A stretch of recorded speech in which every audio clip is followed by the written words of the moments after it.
¿Cómo está? Muy buenas noches. Muchísimas gracias por acompañarnos en Plural.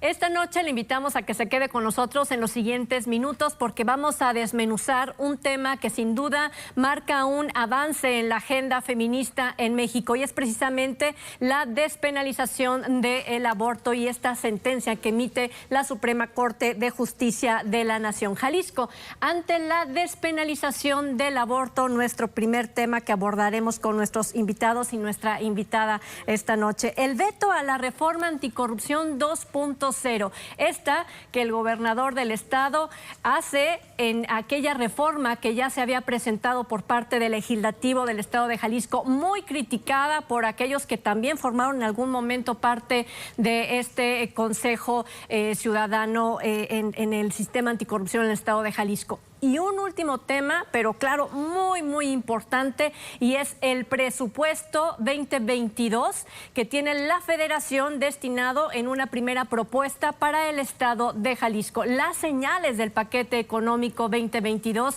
que nos están enviando. Y para desmenuzar, como ya lo decía, este tema, le doy la bienvenida a Gabriel Ibarra. Gabriel, ¿cómo estás? Muy buena noche. ¿Qué tal? Buenas noches. Vania de Dios. Muy buenas noches, Trini. Buenas noches a todos. Qué rápido me contestó Gabriel por eso. Pero no estás enojado. Muy formal. Gabriel Torres, ¿cómo estás? Buenas noches. Muy buenas noches y buenas noches al auditorio. Alfonso Márquez. Gracias, Trini. Qué gusto estar aquí nuevamente con todos ustedes. Igual. ¿Y qué te parece si comenzamos precisamente con este tema sobre Jalisco de frente a esta decisión que emite de manera general con todos los magistrados de la Suprema Corte de Justicia de la Nación para despenalizar el aborto y que de manera automática, o no automática, sino poco a poco, irán las leyes locales armonizando a esto que puede ser una jurisprudencia?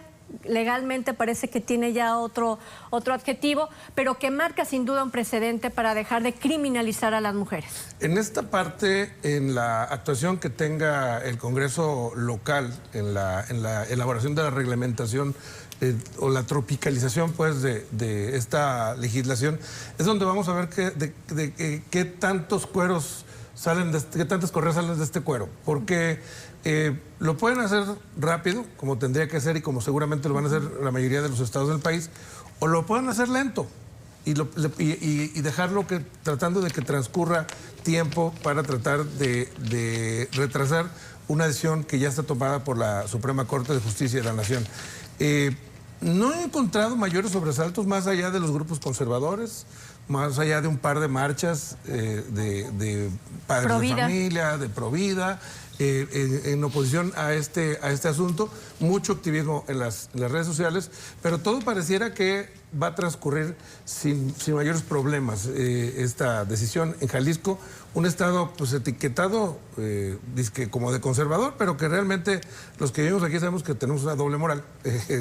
Por un lado somos muy conservadores y a veces somos muy liberales. ¿Para qué? Habrá que ver qué lado de nosotros es el que va a predominar en este asunto. Sabes que siento que va a pasar lo mismo que con aquella reforma de los matrimonios igualitarios, donde se le obliga al estado de Jalisco a armonizar su código civil, que no diga que el matrimonio es una relación entre hombre y mujer, sino es para aquellas que quieran entablar precisamente esta nueva relación, ¿no? A través del matrimonio, cosa que no lo han hecho después de que la Suprema Corte en México lo ordena, Vania. Yo sí preveo que va a haber seguramente posturas muy radicales aquí en el estado. Por una parte, todas las asociaciones, de hecho llevan algunas manifestaciones el día de hoy, que es del Frente Pro Familia, que dicen que en lugar de estar destinando dinero para que las mujeres aborten, ayuden a las asociaciones que ayudan a mujeres embarazadas. Creo que algo de lo rescatable de todo esto que se dio por la Suprema Corte de Justicia de la Nación es que todo lo que hicieron los colectivos feministas lograron mantener este tema en la agenda, lograron que se convirtiera en parte de la agenda pública, lo estuvieron sosteniendo durante meses. Entonces ahora que se crea la jurisprudencia, vamos viendo qué tanto se tardan, por lo menos aquí en Jalisco y en algunos otros estados, allá poder hacer modificaciones cada quien en su código penal. En el de nosotros, por lo menos aquí en el estado de Jalisco, hay tres situaciones en donde se excluye de la pena. La pena que tenemos nosotros hasta ahorita es de 4 meses a 1 año de prisión a la mujer, a la madre que aborte. Pero hay 3 situaciones. Una es cuando es el aborto culposo, es cuando es por algún accidente o es por de manera involuntaria, que no lo hace a propósito la mujer. La otra es cuando es resultado de alguna violación. Y tercero es cuando cause algún daño grave a la salud de la mujer. Obviamente también son estas 3 variantes las que prevé nuestro Código Penal, pero también van a tener que empezar a hacer ciertas modificaciones para que no se vaya a penalizar a las mujeres que en alguna otra circunstancia deseen interrumpir su embarazo. Insisto, yo sí preveo que va a haber posiciones bastante radicales, como ha habido en otros temas con el matrimonio también igualitario, y que al final del día, a lo mejor entre tirones, va a terminar sucediendo y va a terminar respetándose este derecho también a las mujeres. ¿Con amparo o sin amparo, Gabriel Torres? Bueno, primero hay que poner en su justa dimensión el asunto. Lo que resolvió la Corte tiene que ver con un estado, específicamente con Coahuila. Y establece, al haberse resuelto por 10 votos, una jurisprudencia aplicable al Código Penal de Coahuila que se tiene que modificar, que lo ordena la Corte. En la actualidad son apenas 4 estados los que tienen permitido el aborto, que es Veracruz, Hidalgo, Oaxaca y la Ciudad de México. Y hay 28 estados que no, entre ellos está Jalisco. Ahora, sí marca, además de la jurisprudencia con obligatoriedad en Coahuila, sí marca un criterio a observar en el resto de las entidades federativas. Pero todavía no hay una fecha ni un plazo fatal que la Corte hubiera dispuesto para armonizar, al resto, a los 28 estados que siguen siendo pues una amplísima mayoría, más que una mayoría calificada incluso. Ahora bien, Trini, es importante tener en cuenta acá que si bien la Corte hace una interpretación de un derecho, muy bien por la Corte que quiere entrar a un tema, independientemente de las posiciones que tengan las personas, de aquellos que están a favor y aquellos que están en contra, los que opinan que todas las opiniones son respetables. En el tema exclusivo de los derechos, la Corte ya hizo una interpretación y marcó un criterio y un precedente. Yo digo que el tache aquí se lo tenemos que poner a los legisladores, puesto que los legisladores están precisamente para crear, abrogar o reformar las leyes de conformidad con la actualidad y la realidad política de México y del mundo. Y que tengan que ser los ministros de la Corte los que tengan que entrar a una suerte de legislación en sentido positivo, es decir, la interpretación constitucional de una norma para establecer un criterio que a la postre se puede convertir en ley, y que los legisladores sigan sin fijar la postura, siendo los representantes popularmente electos de la población que tienen la obligación de fijar postura. Yo creo que lo que ha quedado en evidencia es que la Corte hace su mayor esfuerzo por entrar a un tema controvertido, que tiene muchos costos políticos de por medio, mientras que los legisladores lo que están haciendo es dejar de lado un tema que es de su directa incumbencia. Pero ya dijiste, ahora, ¿por qué no le entran? Exacto, pero la parte interesante va a ser que ahora va a ser ineludible. Ya incluso estos grupos que se oponen a la decisión de la Corte han publicado desplegados diciéndole a los diputados que los van a vigilar y que van a ver cómo van a fijar su postura en el Congreso. Y aunque en las redes sociales se dicen una cosa, yo quiero ver cuál va a ser la votación de los diputados del PRI, de los diputados de Morena, del partido del presidente, de los diputados de Movimiento Ciudadano, de los diputados del Partido Verde Ecologista y de otros partidos representados en el Congreso, el PRD, por ejemplo, con respecto a este tema. ¿Y quiénes van a dar el debate? Pero más importante todavía, ¿cuáles van a ser los argumentos que los representantes de la población en el órgano soberano que puede cambiar la ley de leyes, que puede cambiar incluso la Constitución, qué posición y qué responsabilidad van a asumir? Yo creo que una palomita a la Corte, que entra un tema controvertido, que está pagando costos, que tiene detractores y simpatizantes en una decisión que divide a la población mexicana, pero un tache completo a los legisladores que, siendo legisladores, se niegan a abordar un tema de la mayor relevancia. Incluso a la legislatura local, venía leyendo que le preguntan el día de ayer a un legislador local. Oiga, ¿y ustedes cuándo van a abordar ese tema en el No, pues ya que lo haga la siguiente legislatura. Claro. No, la verdad es que ya no lo tenemos previsto ese tema para las pocas sesiones que quedan. Es decir, finalmente los congresos siguen evadiendo la responsabilidad cuando la población los elige para hacer las leyes, para modificar las leyes y para abrogar las leyes que rigen la convivencia armónica de los mexicanos. Y en este tema que divide a la población, lo que los legisladores hacen es no tomar postura.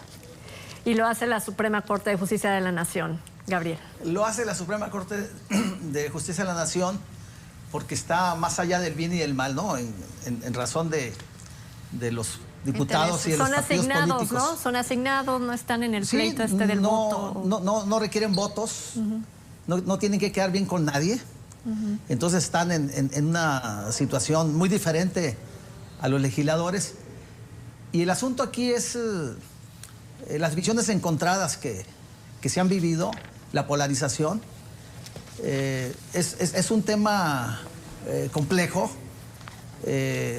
Hay quienes pues están convencidos que el aborto es un crimen, y hay quienes consideran pues que no es así. Y la verdad es que como hombres, en mi caso como hombre, puedo hablar del tema del aborto, pero yo creo que no hay como una mujer, ¿no? que lo han vivido, que han sido madres o que han tenido que abortar por una serie de circunstancias. Cada caso individual tiene sus características y sus razones, y además esta sociedad pues te condena a aquellas mujeres que se ven en esas circunstancias por una razón u otra, y las condiciones no han sido favorables también precisamente para que se pudiera avanzar en ese sentido, porque si bien se ha criminalizado a la mujer por ello, las leyes así lo establecen, las penalizaciones que con mayores o menores unos estados a otros, pero ahí están presentes. Pero las empresas, por ejemplo, no le dan trabajo a una mujer embarazada, ¿no? O sea, hay una serie de aspectos en ese sentido que llevan a que hay un problema social muy grave que se presenta, que es un problema que ahí está, que existe, pero que a veces no ha querido ser reconocido, y los legisladores pues no han querido entrarle al tema. Lo vimos con este diputado presidente de esta legislatura local, precisamente, hacía referencia de que ellos pese a que les quedan 45 días todavía al frente de la legislatura, ellos no van a entrarle al tema. Será la próxima legislatura. Y aquí será interesante, pues, las definiciones que tomen. El caso de los diputados del Movimiento Ciudadano, el caso de los diputados hay definiciones ya de los nuevos partidos, que es Futuro y que es Hagamos, los diputados... Futuro, sobre todo, que desde antes de este anuncio de la Suprema Corte se ve manifestado. Susana de la Rosa es la que lleva la bandera. Hagamos está también en esa línea. Morena creo que también por ahí anda. Tengo mis dudas de Movimiento Ciudadano, creo que hay visiones encontradas en ese sentido. El PRI, ¿cómo va a votar? El PAN está muy claro, creo que es la posición a favor de la vida, como le llaman, de la preservación de la vida, de la gestación. Ellos han señalado que lo van a defender. Y como dice Vania, yo creo que no va a ser un día de campo el debate que se va a dar aquí en Jalisco, porque Jalisco es diferente, creo, a otros estados. Creo que la Iglesia tiene una mayor influencia en ese sentido, y ha asumido una posición también muy clara que los políticos, los partidos le han tenido miedo a la Iglesia, ¿no? Entonces, creo que va a ser, aquí creo que va a ser más intenso el debate que en otros estados. Va a haber movilizaciones, ha habido movilizaciones muy grandes, recordemos, hace 2 años hubo una muy grande, de las más grandes del país, en Ciudad de México y aquí en Jalisco. Entonces, pues va a estar candente, pues, este debate que se va a dar. Creo que finalmente se va a aprobar, pero se va a dar un... Sí, se tendría que desechar esto que ha dicho la Suprema Corte en caso de que algún estado no quiera aprobarlo. O sea, tendría que asumir totalmente la responsabilidad de, como legislativo, la mayoría presentarse o manifestarse en contra de esto que ha determinado ya la Suprema Corte de Justicia de la Nación. El tema es que parece que nos enfocamos mucho en la acción del aborto, más no en la acción de los derechos de las mujeres. Y hace un momento comentabas, Gabriel, que es la mujer la que cuida, es la mujer la que se embaraza y tiene a sus hijos y pide las licencias. Pero en días posteriores, el presidente de la Suprema Corte dice, al menos en el Poder Judicial, vamos a aplicar los 3 meses de paternidad, de licencia de paternidad, no para darle o garantizar el derecho al hombre como tal de gozar de estos días de que acaba de llegar su bebé, sino que en esa forma también se pone en mismo nivel. En paridad. En paridad, exactamente, la condición laboral o de contratación de una mujer y de un hombre.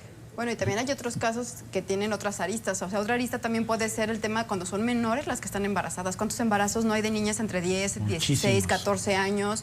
Y que la mayoría de las veces, a mí me tocó por experiencia ver algunos casos de esos en el DIF, que hay niñas de 12 años que están embarazadas de hombres de 20 o que les llevan 30 años, 35 años. Sí, o sea, pero que no porque en son sus parejas, no es porque son sus violadores. O sea, ves un tema que, o sea, ¿qué haces con una niña de 12 años embarazadas? O sea, hay que ver también, como decía, el contexto de las situaciones en las que se va dando, que son varias las fichas las que tienes que empezar a armar. Yo creo que además esta jurisprudencia lo que va a ayudar es muchos de los juicios que se tienen, o que mujeres que están en este momento encarceladas por aborto, por a lo mejor fue alguno que fue culposo, que por alguna otra situación abortó, y en el contexto en el que estaba, hay que ver todavía el juicio cómo se va a llevar y que no debería de estar quizás en la El cárcel. asunto es que se forma un instituto de la Defensoría, Gabriel. Sí, porque en este momento, solo en lo que va del año, ha habido 432 sentencias condenatorias contra mujeres por el delito de aborto, que más o menos en los estados está regulado desde 4 meses de prisión hasta 2 años. Y para las mujeres que hubieran abortado con más de 5 meses de embarazo, el doble de esta penalidad, es decir, entre 8 y hasta 4 años. Pero esto que apunta Vania es de la mayor importancia. Si ya hay un criterio del máximo tribunal de México, ¿qué va a pasar con esas 432 mujeres que fueron sentenciadas este mismo año? Luego, entonces, para los jueces de distrito, ¿cómo les impacta la jurisprudencia que emitieron para el caso de Coahuila, que por analogía puede ser invocada y aplicada en otros estados, para que todas las mujeres que tienen un proceso o que están en un proceso de defensa o agotando un proceso judicial en ese asunto, pudieran salir exoneradas? Yo creo que es muy importante. Las repercusiones todavía no las alcanzamos a analizar del todo. Y también creo que esto pueda convertirse en una realidad, porque hoy yo también veo como cuentas muy alegres en las redes sociales. Yo creo que van a pasar más de 3 años para que puedan armonizarse las leyes locales y para que todo el aparato de justicia, que es muy obeso y que es muy asimétrico en el país, asuma un criterio de la relevancia del actual, porque cambia toda una historia. O sea, estamos hablando de 100 años de legislación que se tendrían que empezar a modificar. Lo que sí es, la pregunta antes de irnos a la pausa, esto es sin duda un gran paso. ¿Y tú crees que la 4T ahora sí se va a convertir en un gobierno que respete o atienda la agenda feminista, cosa que no ha hecho? Ojo, esto fue el Poder Judicial, no estamos hablando de la 4T. Son 2 poderes diferentes, pero diferentes entre comillas. Hasta hoy no se ha visto que el presidente y la 4T, como le llamas, se involucren en temas que le pueden resultar delicados, que le resten votos. Y que le resten votos. De hecho, hasta lo dijo en la mañanera, yo no opino. Sí, entonces, claro. El presidente yo creo que va a asumir esa postura de tratar de alargar esto y tratar de incidir lo menos posible en el tema. Habría que ver, como bien lo dice Gabriel, qué falta, qué se necesita para que se atraiga esa resolución del Estado de Coahuila para aplicarse en el Estado de Jalisco y que se inicie su debate, porque ninguna de esas cosas han pasado, es decir, está ya el asunto. Aquí ahorita A ver quién va a ser el valiente que va a decir, pues tráigansela para de una vez irle discutiendo, ¿no? El primer juez que levante la mano y diga voy a apelar esta sentencia, desde ahí va a comenzar. Y sin duda, con este Instituto de la Defensoría va a marcar un parteaguas para el que se quiera sumar, y así lo dijo, todos los jueces en lo federal y en lo local se tendrán que ajustar a esta nueva sentencia. ¿Tenemos que hacer una pausa breve? Muy bien. Nada más iba a decir para que nos diéramos una idea. Te doy un dato interesantísimo de un grupo que es pro aborto, de GIRE, que es Grupo de Información en Reproducción Elegida, que decía que en 9 años se presentaron 4,000 denuncias por asuntos de aborto, por mujeres que abortaron. Esa era una denuncia por día, pero se hacía un embudo y al final terminaron en 228 sentencias únicamente, que eran las que iban progresando. Más Rápido, o menos da una idea. Rápido, quiero agregar unos números. Una encuesta del INEGI 2019, poco más de 1 millón de abortos en el país, de los cuales 70,000 fueron en Jalisco. Más o menos así anda el panorama. O sea, es un problema muy grave nacional de una magnitud tremenda, ¿no? Y que se convierte también en un problema de salud. Por eso también el efecto inmediato es que no se criminalice el aborto, número 1. Y 2, pues el proceso de legislación que se tendrá que realizar, que es lo que viene, que es el gran debate, ¿no? Y no nos dejarán mentir, hay pruebas de que las mujeres más afectadas en todo esto, cuando no se despenaliza, son las personas que no tienen recursos económicos para atenderse de manera segura. ¿Y cuántas mueren? ¿Cuántas pierden la vida? Exactamente. Es la afectación física, la mental, la emocional, social, es... Pobreza, es agregarle a la pobreza. Es una niña violada, a lo mejor con un bebé ya en casa. Con consentimiento, con chantaje, con amenazas, porque finalmente son menores y en ciertas circunstancias terminan accediendo o son forzadas a tener relaciones sexuales. Estamos hablando de infantes que no tienen todavía para poder discernir ciertas situaciones, de niñas de 12 o 13, 14 años y que terminan embarazadas, además de todo el contexto que lo que eso lleva. Así es. Nos vamos a la pausa y la historia apenas comienza. Sin duda, una historia que ya las feministas y que le reconoce el magistrado presidente Saldívar, esta lucha de esta marea verde de niñas, mujeres, adolescentes, jóvenes, también que han estado año tras año pugnando por los derechos a decidir. Nos vamos a la pausa y cuando regresemos, el veto a la reforma anticorrupción 2.0. Volvemos. Creo que en su mayoría esta reforma se enfocó en este comité de participación social, esta forma en cómo el gobierno de Jalisco desde hace tiempo atrás pretendió o pretende darle dientes a la sociedad para vigilar el quehacer de la administración pública, y de repente la última reforma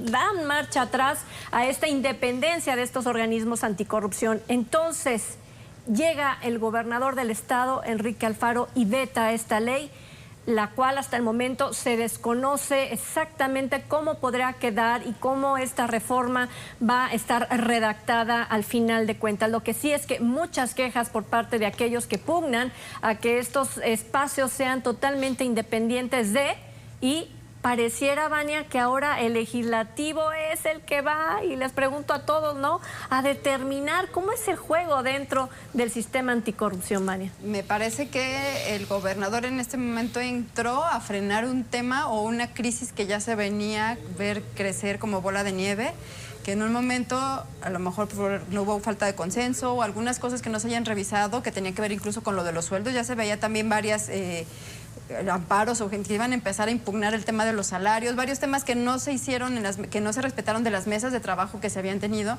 Yo creo que esto va a permitir un respiro y ver cómo es que va a seguir. Mi interpretación me parece que lo frenó para que no fuera a crecer, no se fuera a hacer un tema o una crisis todavía mayor, sobre todo con un tema que les interesa mucho, que es con la anticorrupción. Y pareciera que todo es el salario de quienes forman parte de ese comité, pero no es. Son varias cosas. Una de ellas es el salario. A ver, nomás hay que darle un poquito de contexto a eso. ¿De dónde sale la iniciativa de la propuesta de ley? De Movimiento Ciudadano, de los diputados del gobernador. Mirza Flores regresa al Congreso para presentar esta iniciativa y después el mismo gobernador veta esta iniciativa que emanaba de ellos mismos. Es decir, ahí hay una trampa extraña, ¿eh? Efectivamente no habían tenido los consensos, había habido varias cosas extrañas como la creación de una especie de unidad de inteligencia que le iban a poner primero, la querían poner en la Secretaría de la Hacienda Pública, del Ejecutivo, qué absurdo, ¿no? Pero luego dijeron, no, la mandamos a la Fiscalía. Entonces, es decir... Al final no hubo tal unidad. No se dio, se sacó esto, pero se estaba pensando en hacer este órgano fiscalizador, pero dependiente del mismo Ejecutivo del Estado, ¿no? Y luego viene este asunto, esta trampa de los sueldos, ¿no? De quitarles los sueldos a los consejeros es el Consejo de Participación Social. Comité de Participación Social, que es dejarlos sin dientes para un organismo que lo que necesita son dientes para la fiscalización. Bueno, una serie de cosas extrañas que ocurrieron allí, pero a mí me llama mucho la atención que la iniciativa, dices, pues es que era una del PRI, ¿no? O era una de Morena. No, era de ellos mismos. O sea, el gobernador vetó una iniciativa que había emanado de MC. ¿Qué fue lo que le presionó para hacerlo, Gabriel? Bueno, yo creo que una contradicción muy grande, hasta de sentido común, no se necesita ser ni abogado para entenderlo, que por un lado dice, te quito el sueldo. A ver, yo creo que podríamos establecer una discusión de si un órgano de representación ciudadana debe recibir un sueldo, además cercano a los 80,000 pesos o no. Eso se puede discutir. Pero que por un lado te digan, te voy a hacer honorario, y por el otro lado en la misma ley digan, y no puedes trabajar en nada más, pues ¿cómo? Pues me estás violentando derechos humanos esenciales. Es una contradicción, pues. O sea, yo creo que era tan, déjate una regresión, era tan tonta el planteamiento de la reforma, tan imposible de llevar a cabo. O sea, te quito el sueldo y te prohíbo trabajar. Bueno, ¿y qué voy a hacer, no? ¿De qué voy a vivir? morir de inanición en perfectos estados de salud. Todos, porque muchos trabajan, ¿no? Por ejemplo, para la Universidad de Guadalajara. Hay un vínculo y también universitario, hay en el ITESO, ¿no? Y también hay en otras universidades, ¿no? En la UNIVA, la anterior presidenta del CPS también trabajaba en una universidad privada. Pero más allá de esa polémica que podemos abordar, incluso te puedo dar mi punto de vista de eso, yo creo que lo que no puedes hacer es quitarles el sueldo y a la vez prohibirles que trabajen. Tú puedes prohibirles que trabajen en el otro lado si les dejas el sueldo. Pero ¿cómo que les quitas el sueldo y luego les prohíbes trabajar en otro empleo? Entonces ya estás entrando a violar derechos humanos, garantías individuales. Pues entonces, ¿de qué van a vivir esa gente? ¿Se va a dedicar a qué? ¿Al lavado de dinero, al narcotráfico, a robar o qué? ¿Cómo puedes tener una forma? Dice la Constitución que para ser ciudadano se requiere tener 18 años y un modo honesto de vivir. ¿Y cómo te vas a tener un modo honesto de vivir si una legislación tonta te prohíbe trabajar? Y en el único trabajo que tienes te dice que es honorífico. Bueno, pues, yo creo que esta contradicción que fue llevada al extremo obliga al gobernador a aplicar un veto, porque además ya se había resuelto un caso similar de una reforma en los mismos términos aplicada en San Luis Potosí, que había declarado la Corte y que ya estaba la jurisprudencia ahí anticonstitucional. Pero fíjate, lo que ocurrió fue muy a la García Paniagua, ¿no? El gobernador crea un problema y luego lo soluciona, ¿no? Él se mete en este enredo de meter la reforma, hacer una contrarreforma, y luego sale para decir, yo la veto, y la reforma va a ser así, todavía sin saber si se vota, sin haber una iniciativa. Él ya dijo cómo va a ser, ¿no?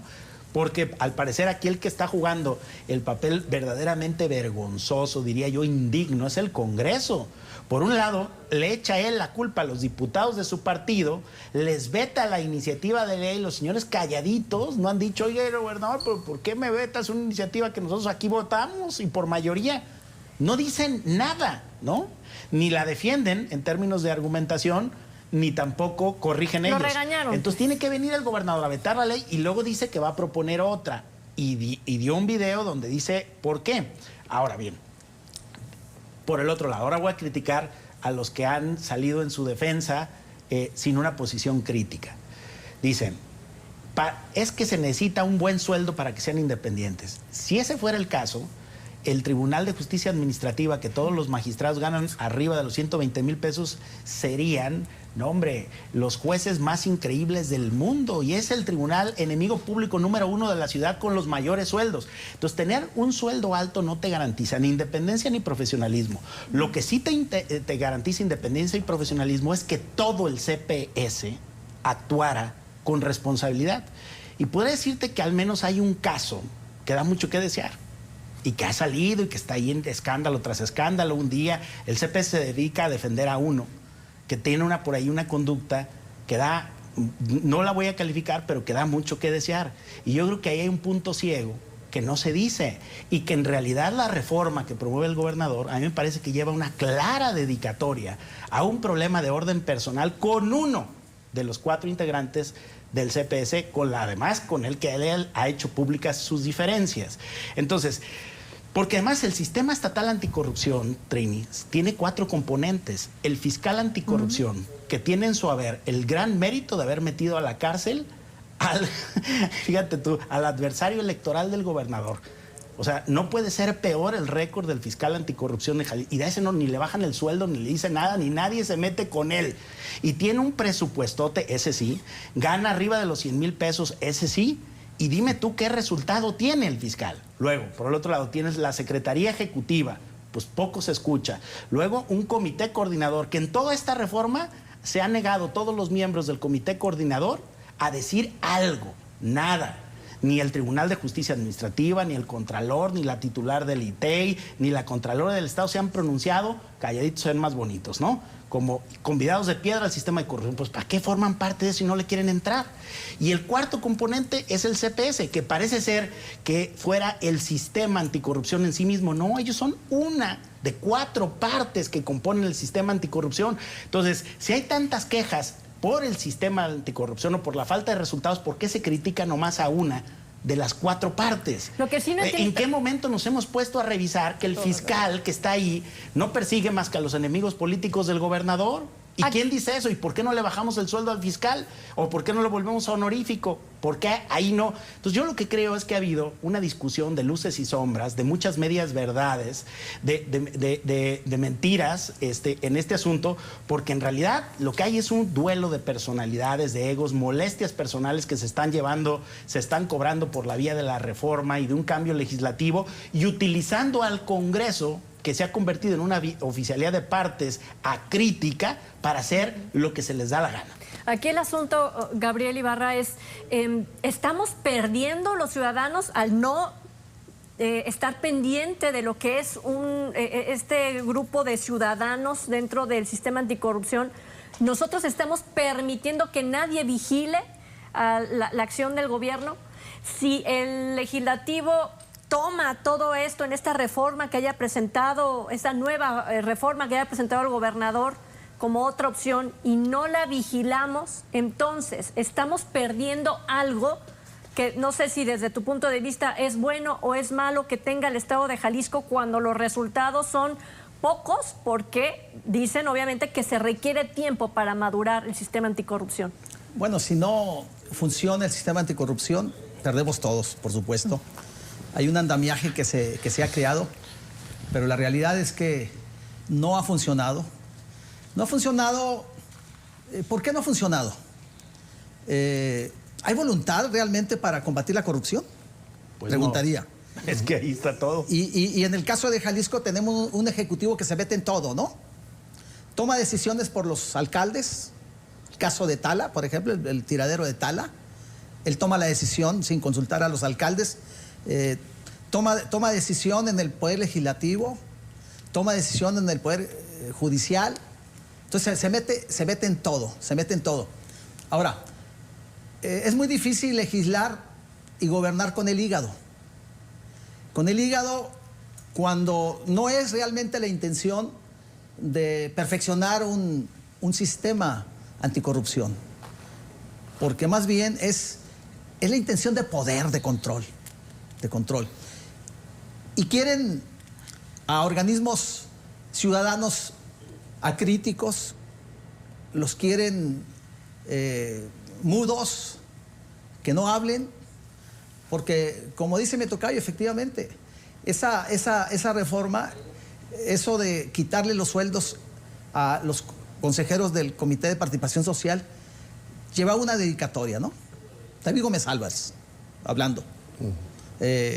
Hubo diferencias muy fuertes, críticas de David Gómez Álvarez, un desplegado que publica a nivel local y a nivel nacional con con académicos, con intelectuales, con voces pues que al gobierno de Jalisco y a Movimiento Ciudadano sí les interesa y sí les duele. Entonces, ahí se desata esa persecución. Entonces, ¿cómo vas a perfeccionar tú un sistema anticorrupción cuando quieres legislar para llevar a cabo una venganza, ¿no? Y lo que empieza mal, termina mal. Por otro lado... Pero empezó muy bien. Bueno, empezó muy bien en la cuestión de las mesas de gobiernos abiertos. Hablaron de gobiernos abiertos. Muchos ciudadanos convencidos fueron y participaron. Los organismos empresariales participaron. Y fueron meses cuando empezó este gobierno. Yo escuché a varios que ahí estuvieron presentes y trabajaron, hicieron sus aportaciones. Sin embargo, pues realmente no las tomaron en cuenta. Yo no sé si alguien propuso, por ejemplo, la creación de esta unidad de investigación de evolución patrimonial, que era la UIF jalisciense, ¿no? Por ejemplo, estaba. Y eso no se discutió a la hora de las comisiones. Ese tema no se discutió. Y se lleva al dictamen ya para que entre a asamblea a discutir, sin consultar a los presidentes de las comisiones. ¿Cómo es posible? ¿Quién tiene el poder de haber cambiado ese dictamen sin consultar a los diputados? Porque los que lo hicieron fueron los asesores de los diputados del Movimiento Ciudadano. Entonces, cuando ven ese dictamen, por ejemplo, pues, ¿cómo empieza mal y termina mal? Meten la mano, pues, a un dictamen en el cual los diputados, pues, nunca lo plantearon, y cuando van a pasar la asamblea, ven que está esa propuesta de creación de la UIF jalisciense. Y dicen, no, pues esto en ningún momento nosotros lo discutimos. Ojo, yo decía que había empezado bien el sistema anticorrupción. O sea, no esta reforma, inicial y sino el cómo habían planteamiento empezado a inicial en Sí, pero se vino la original. perversión. O sea, estamos en la perversión de ese sistema. Oye, Trini, a ver, ¿cuándo nace el Sistema Nacional Anticorrupción? ¿Con quién? ¿Con qué presidente? Pues con Peña Nieto, ¿Y tú ¿no? crees que quería combatir la corrupción? Estoy de acuerdo. Y a nivel local, ¿con qué gobernador nació el sistema anticorrupción? Pues con Aristóteles. ¿Y tú crees que Sandoval. quería combatir la corrupción? Pero empezó con un buen Yo creo sustento. que son como las comisiones que se crean cuando hay grandes delitos. La comisión para investigar el homicidio de Colosio, Pero que nunca tiene un buen- resolvió nada. Las fiscalías Pero tiene un fin legítimo. especializadas. Bueno, el fin es distraer, simular que se hace lo que no se hace. Entonces, ¿por qué ¿Tú crees que defendemos el uno de los sistema? presidentes más corruptos de México creó un sistema para combatir de la corrupción? Que ese es su legado. Entonces, ¿para qué defenderlo? A ver, podremos partir No, desde ahí. yo lo que Mejor creo no es lo que defendemos. como se creó, está creado para que no funcione. Pero con las mesas de trabajo lo que se buscaba y con la gente que se Exactamente. involucró era para que funcionara. O sea, involucraron o por lo menos la participación ciudadana de lo que estaba haciendo, porque si no, entonces todo sería simulación. Estaríamos simulando, perdiendo el tiempo la gente que participó, la gente que se involucró. O sea, ¿qué vamos a llegar? O sea, está condenada la sociedad entonces a que te pongan A que te usen. a que te pongan una opción y que tú digas, no, pues no la voy a usar porque de todas maneras me están dando a tole con el dedo literal. O asumo mi responsabilidad como ciudadana y me apodero del organismo y entonces lo hago y me pongo a pelear como sea, como dé lugar, para tener un observatorio anticorrupción. Funciona. que A ver, eso lo es que en el es. papel el proyecto sonaba bien. Claro. Parecía que pues podría ser un sistema que funcionara. No, hombre, el nombre es así como Rimbombante. muy inductivo, ¿no? Parecía, Da el gatazo, pero ¿no? en la práctica lo que se creó fue pues una serie de órganos que no hacen nada. O sea, lo hemos reiterado aquí, lo hemos dicho en muchos programas, que la prensa termina siendo más fiscal anticorrupción. El combate a la corrupción se hace desde los medios de comunicación Así es. y aporta más al combate a la corrupción, Mexicanos contra la corrupción, que todo el sistema todo el nacional sistema. que nos cuesta un ojo de la Bueno, cara. Mexicanos contra la corrupción también lo sacó el presidente López Pero Obrador. es y un también- modelo de Contraloría Social. ¿Sabes en qué concluyo? En que la corrupción, como lo dijo Peña Nieto en su momento, ¿no? Parece que la respiramos todos los días y todo minuto y segundo. Cualquier iniciativa que se ponga sobre la mesa, la corrupción viene a echarla a perder. Y no, el problema es que, qué triste que en este momento, digamos, no hay opción para la participación ciudadana en este momento. No hay. ¿No? No hay. No, para hay, la Gabriel. participación sí la hay. El punto Yo es que creo hay muchas ¿Pero a través de hay mucha dónde? simulación. hay mucha simulación, crean ese sistema, ese entramado del sistema estatal anticorrupción, pero la verdad es que como lo crean, se veía que no iba a operar, y quienes la quisieron tomar en serio, los del Comité de Participación Social, ser críticos, inmediatamente les dieron un golpe, ¿no? Un garrotazo. Vámonos a la pausa. Vámonos a la pausa. Hay un tema también que tiene que ver con dinero, obviamente, es el presupuesto de ingresos, egresos para la Federación 2022, y cómo es que ahí se toma en cuenta o no se toma en cuenta al Estado de Jalisco. Volvemos.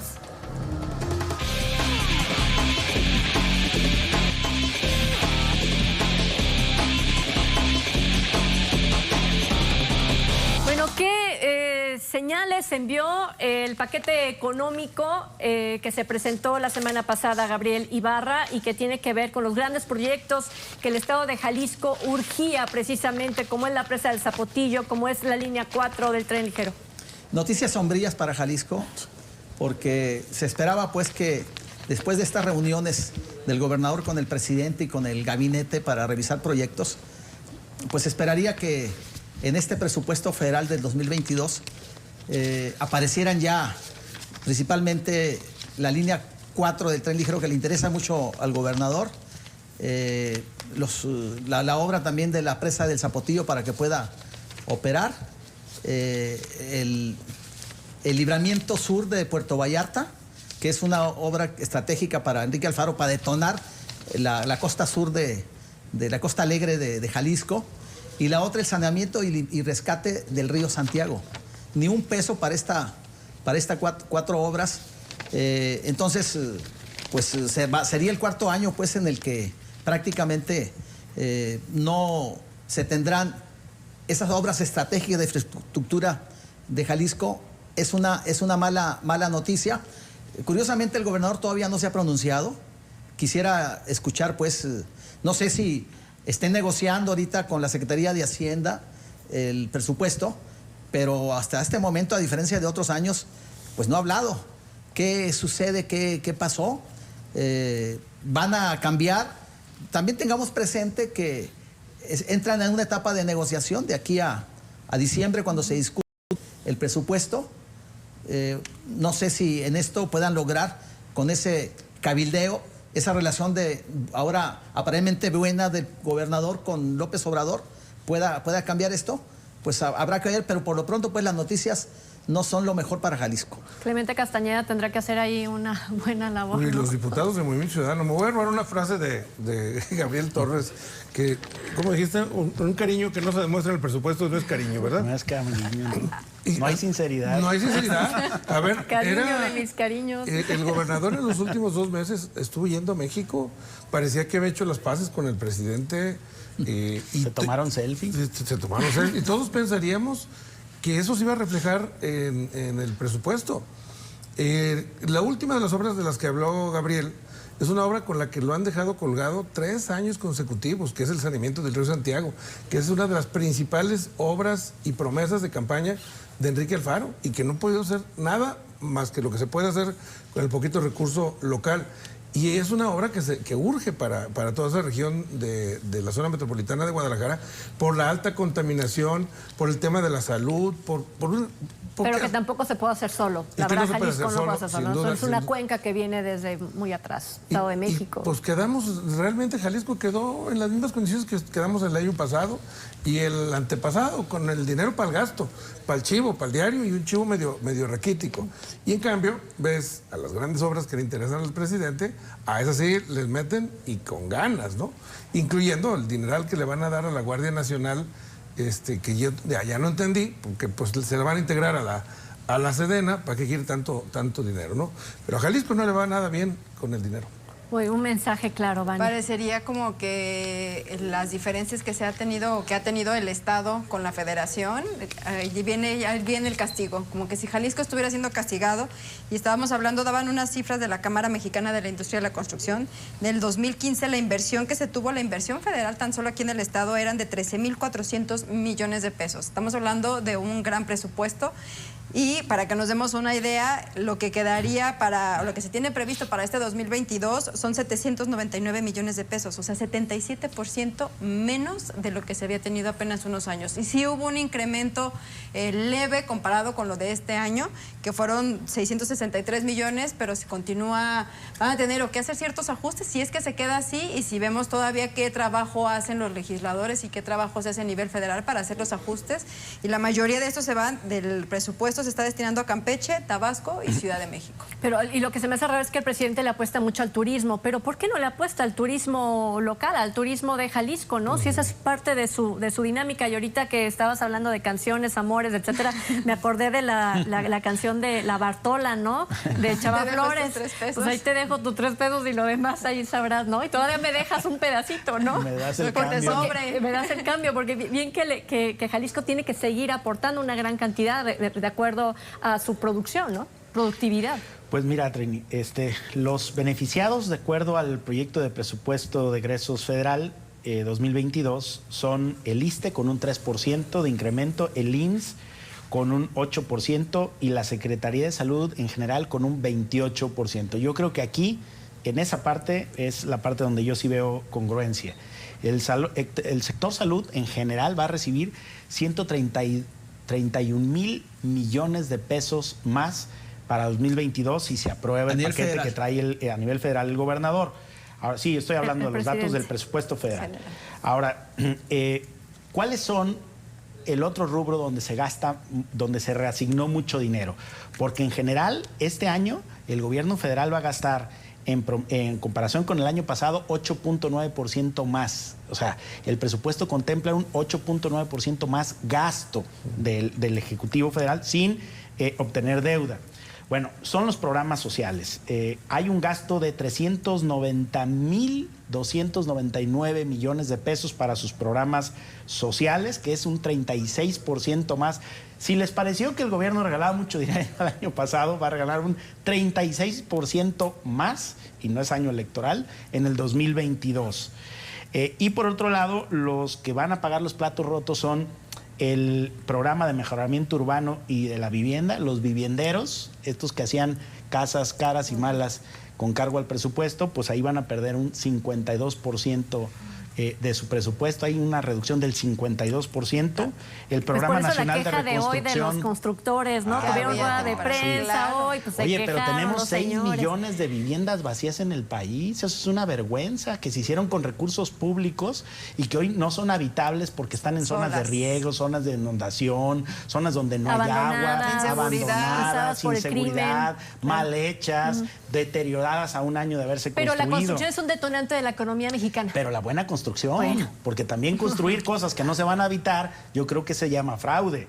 El programa Sembrando Vida baja 2%, el Programa Nacional de Reconstrucción baja 4%, y se espera que crezca, bueno, ahí sí son las cartas al niño Dios, que el Producto Interno Bruto crezca 4.1%, la inflación 3.4%, que el precio del dólar se mantenga el próximo año en 20.3%, que haya una tasa de interés promedio del 5%, que el barril del crudo tenga un promedio de $55 por barril, y que se gaste en promedio 8.9% más de recurso fiscal que el año pasado.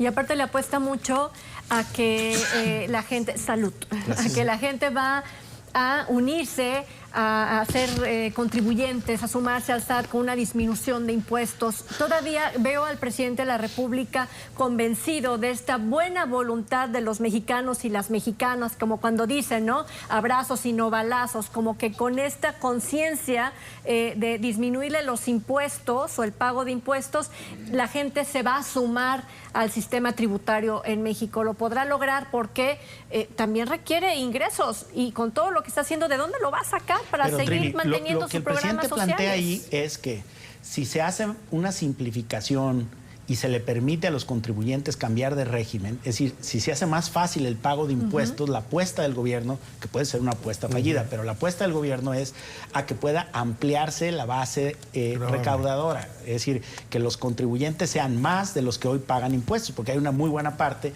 que se mantiene en el comercio y en la economía informal, que generan riqueza pero que no pagan impuestos. Entonces, la apuesta de Hacienda es que mediante la simplificación puede aumentarse la base tributaria y con ello tener al final una mayor recaudación. Vamos a ver si la apuesta funciona, pero a mí me parece que sí vale la pena, porque se había convertido en un problema tan complejo pagar tus impuestos, además de que es una obligación, se volvía aquello, bueno, un tema de versados. Cada vez necesitabas contadores más especializados y despachos más especializados para cumplir con tu obligación. Entonces, el asunto es, ahí ya vemos de dónde piensa el presidente también hacerse de mayores recursos, pero ¿de dónde va a ser recursos Jalisco con tal recorte? Mira, a nivel nacional hay que reconocerle a este gobierno que ha sido buen recaudador. O sea, sí ha aumentado la recaudación y la prueba está de que más de 8% aumenta el presupuesto el próximo año. En el caso de Jalisco, pues yo no le... Bueno, otro asunto, no va a haber una reforma tributaria tampoco. No va a haber aumento de impuestos ni creación de nuevos impuestos federales. Y en el caso de Jalisco, pues, ¿qué va a pasar? Pues que no va a haber obras. O sea, estas mega obras del gobernador no van a salir adelante. Y podría adelantar, pues, que es el costo de una estrategia equivocada, ¿no? De política, de pelearte con el que manda, con el poder central. Fueron 3 años casi de jugar vencidas, y el mismo Enrique Alfaro lo señalaba hace algunos 2-3 meses, que eso le había costado a Jalisco 30,000 millones de pesos. O sea, ahí entonces, pues, ¿qué pasa con el que está al frente de la política del Estado, que tiene que buscar la forma, pues, para jalar inversiones? ¿Y cómo? Pues cabildeando con el poder central, con el presidente, con los secretarios de Estado.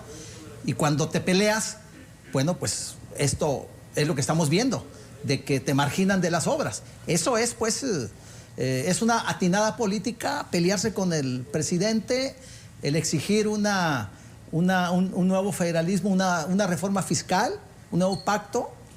Ahí están los resultados, ¿no? Entonces, hay quienes dicen, pues qué bueno que tenemos un gobernador que le atora, que habla fuerte, pero finalmente, al paso del tiempo, se te va a valorar, se te va a evaluar por los resultados, ¿no? Jalisco no va a tener al final de ese sexenio una gran obra que presumir, como fue la línea 3. Y bueno, eso pues tenemos le puede costar votos a MC. mi macroperiférico, ¿no? Creo que esa puede ser la obra estelar de este gobierno, o solo que logre destrabarlo de la línea 4. Pero no se ve, para el próximo año no se ve que se vaya a destrabar. Hay algo muy peligroso aquí en este asunto, es que ¿cómo se puede gestionar más dinero o dinero para algunas de estas obras? Pues en el Congreso, en la Cámara de Diputados. ¿Y cómo se puede hacer a cambio de que Morena está muy necesitado de aliados para lograr la mayoría absoluta? Y un aliado magnífico le quedaría, como dijo el propio presidente, como anillo al dedo, el Movimiento Ciudadano. Entonces, en aras de conseguir el dinero, ¿podría darse una alianza? O por lo menos en ciertos temas. Eso está peligroso para la política, para México y para Jalisco. Pues ya hay antecedentes de estos quizás acuerdos, convenios de que Morena y MC pudieran ir juntos en más de una situación, y con esto el suelo firme al presidente López Obrador para continuar con sus proyectos de la 4T para el resto de su gobierno. Y habrá que esperar qué es lo que hacen los legisladores, si todavía hay fe o hay algún tipo de esperanza en que haya algún otro ajuste con el presupuesto y con las prioridades que tiene el gobierno federal. Que bueno, todavía no está concluido. Digo, se está discutiendo el presupuesto en el Congreso Federal y veamos qué pueden obtener precisamente para Jalisco, ¿no? Pero las negociaciones. A cómo ha ido la tendencia y cómo ha sido el trato entre el gobierno federal y el local, yo no creo que se pueda avanzar mucho. Si acaso lo único que creo que va a seguir negociando y se lo va a ir soltando poco a poquito, dependiendo lo que me des. Entonces es lo que yo te doy. Y también acuérdate que la bancada de Morena pues es una extensión del Poder Ejecutivo, es una extensión de la 4T y de Andrés Manuel López Obrador, y funcionan en esa misma lógica. Así es. Minuto y medio para despedirnos, pues Gabriel el presidente Torres. está como los buenos jugadores de póker de las mesas de Las Vegas que dicen, como veo, doy. Tiene una buena mano, y dependiendo aparte. de cómo ve, él está repartiendo. No debería ser así, pero así es. Tampoco nos extrañemos demasiado. Así ha sido también en el pasado. Lo que en todo caso no ha habido es cambio en la forma de asignar el presupuesto. Sigue siendo el presupuesto federal una suerte de premio o castigo dependiendo de la conducta de los gobernadores. Gabriel Ibarra. Bueno, pues pensando positivo, vamos viendo pues qué pasa los próximos 2 meses, qué acuerdos hay, y si se logra destrabar esto es como un juego de béisbol, esto no se acaba hasta que se acaba. Entonces vamos esperando hasta el 31 de diciembre. Decía un profesor, no lloren antes de que les peguen, Mania. No, además seguramente en gobierno del estado ya están preparando para ver cuál va a ser su plan B si este escenario no cambia y ver cuáles van a ser las propuestas que se tengan o qué manejo van a dar ellos. Bueno, pues está usted en un contexto, no sé si igual, similar o totalmente en contra de lo que hemos manifestado aquí, pero este espacio también es suyo. Así que muchísimas gracias a cada uno de ustedes por habernos acompañado, a usted en especial, que tenga buena noche.